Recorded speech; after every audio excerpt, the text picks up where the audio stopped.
and I write underneath it. You know, and I sometimes give talks and lectures in Al-Azhar. So my journey from the Vatican to Al-Azhar, no one would believe it, really. If you made it into a film, they'd say, come off it, this is ridiculous. But the important thing, I'll end now, because we've got questions and things, but I'll end with this. That little boy in the street who introduced me to Islam, he doesn't know I became Muslim. He never saw me again. He's probably married now with kids of his own. He doesn't know I became Muslim. On Judgment Day, he's going to get the shock of his life. Because Muslims, we believe that on Judgment Day we'll appear naked before Allah Almighty. And all the deeds we did in this world will be laid bare before us, good and bad. And there'll be no one to stand up and defend us but ourselves. We have to give an account for how we lived our lives. And that little boy is going to get such a shock because his good deeds will be read out from a clear book. You did this, and you did this, and you did this, and you did this. And he'll think to himself, yeah, I did all of that's it. That's all I did. I didn't do anything else. And only then will it begin. Only then will it be read out, all of the shahadas that have been declared all over the world because of that little boy. And all the books about Islam because of him, and the articles in newspapers, and the radio broadcasts, and the television programs, and the talks in mosques and universities all over the world because of him. And all the blessings will be given to him. That's a beautiful message for all of us. You know, I'm very lucky because I see the fruits of my work. You know, people email me and they say, Brother Idris, I've come back to praying after 7 years. Or, I've given up alcohol. I've finished with my boyfriend. You know, I get this every day. Someone sends me a bit or I see them actually becoming Muslim, declaring Shahada and becoming Muslim. So I see the fruits of what I do. That's my blessing, you know. Most people in life don't. You know, the goodness that you show when you go into your lecture hall, and you know the other people in the class are not Muslim, they look at you, sisters, and they think to themselves, you can see they're thinking it, they think, what on earth would anyone dress like that? Why would it? They're either oppressed, they're either made to dress like that, or they're just religious maniacs. You know?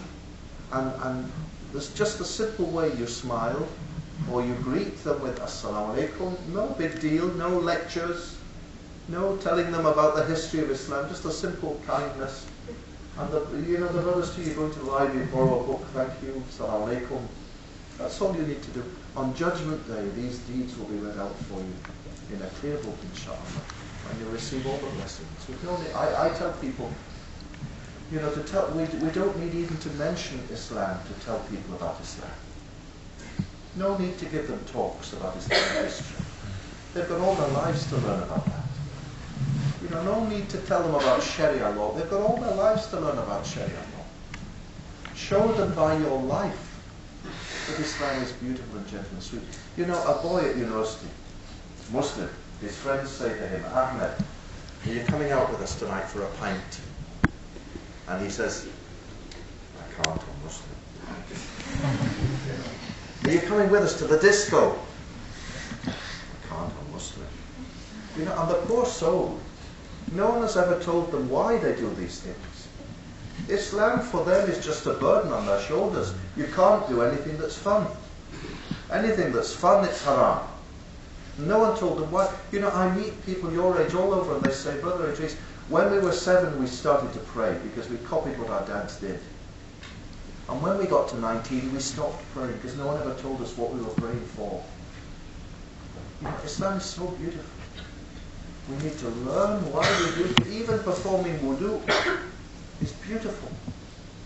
And people, you know, people who don't like Islam, and there are most people don't know anything about Islam, they have no opinion one way or the other, but there are some people who don't like it, and they throw dirt at Islam. They talk about Prophet Muhammad marrying a 9-year-old girl. How sordid this, how awful. What a horrible man he was, marrying a revolting.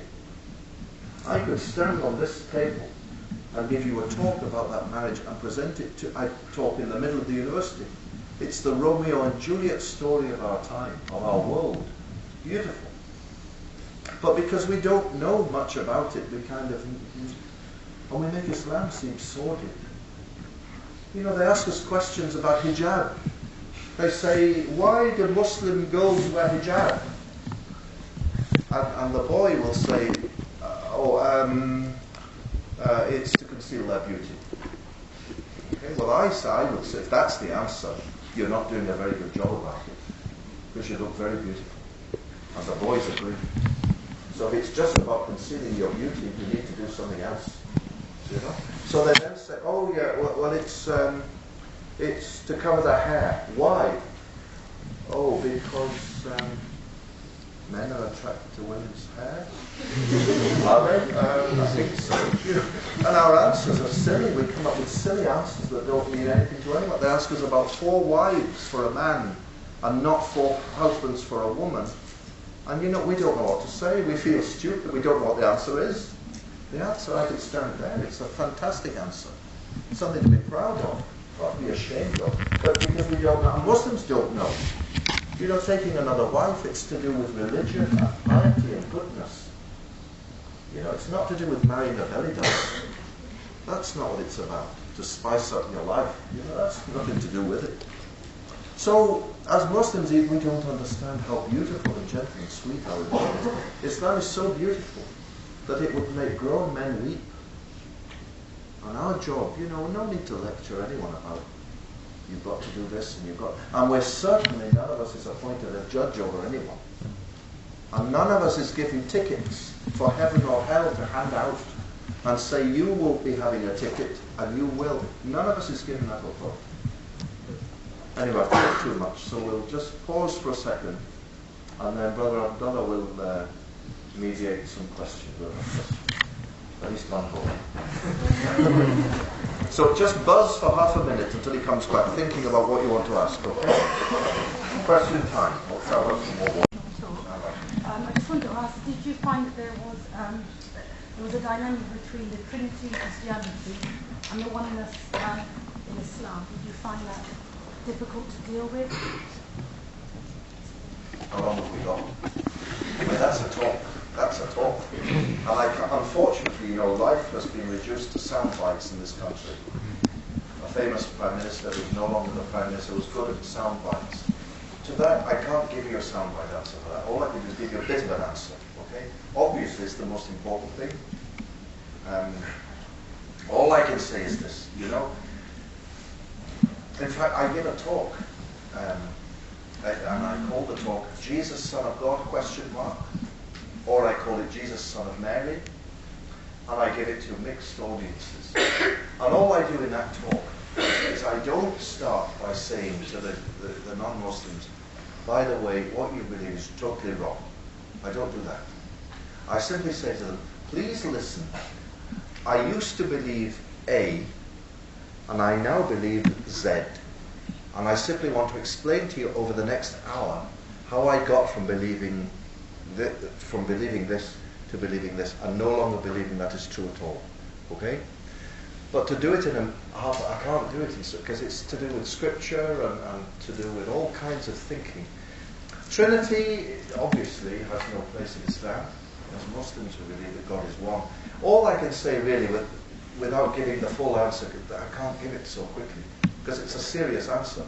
All I can say is that Islam, I didn't look for Islam, Islam found me. And what I believed slowly began to fall away. And if truth be told, when I declared Shahada, did I understand everything about Islam? No, I didn't. How could I? How could you possibly know everything about Islam? But St. Paul talks about a leap of faith. We need to take a leap of faith into the dark. And you know, some people, when they're resisting becoming Muslim, they say to themselves, yeah, but what if? What if I became Muslim and my mum throws me out of the house? What if I become Muslim and I lose my job? What if I become Muslim and this and that? And I say to them, well, you know, you can't rule your life by what ifs. If something is right for you to do, you do it. And then you live with the consequences of your actions. So when I declared Shahada, did I fully understand the role of Jesus, I didn't really. I didn't.